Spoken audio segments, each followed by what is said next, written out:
Hello माँ, पापा ने मुहूर्त के चक्कर में पेपर से 2 दिन पहले ही मेरी शादी करा दी। अब मैं 2 दिन से सोई भी नहीं हूँ, पढ़ भी नहीं पाई हूँ, कैसे पेपर दूंगी। बेटा परेशान मत हो, पेपर हो जाएंगे।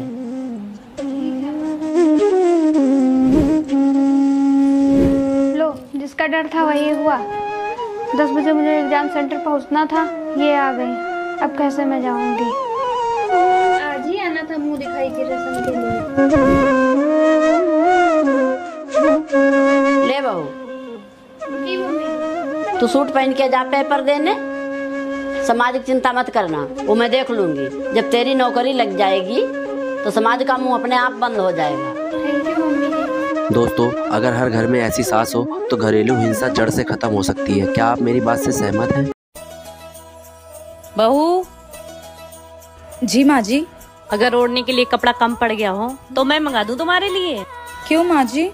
तुम क्या अपने घर में 1 मीटर का घूंघट लिए घूम रही हो? मैंने सोचा मेरे घर में बहू आ जाएगी तो घर की रौनक बढ़ जाएगी, लेकिन तुम तो घूंघट से ही नहीं निकल रही हो।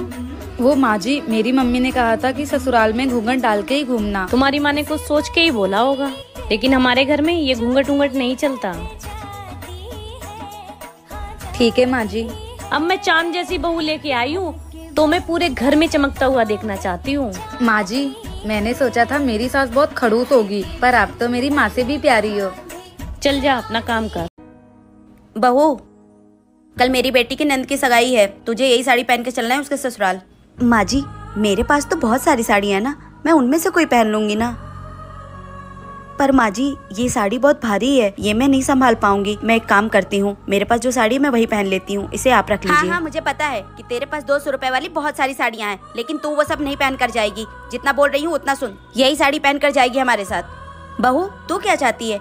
तू वही अपनी सस्ती से 200 रुपए वाली साड़ी पहनकर मेरी बेटी के ससुराल जाएगी और वहाँ हम लोग की बेइज्जती करवाएगी? नहीं, तू यही पहन कर आएगी। समझ में आई बात? माँ जी, अगर मेरे आने से दीदी के ससुराल वालों के सामने आप लोगों की बेइज्जती होगी तो फिर मैं आप लोगों के साथ नहीं आऊंगी। हाँ, तो यही बेहतर होगा कि तू वहाँ हम लोगों के साथ मेरी बेटी के ससुराल नहीं आए, वरना लोग ताने मारेंगे कि इसकी बहू तो 200 रुपए वाली सस्ती साड़ी पहन कर आ गई।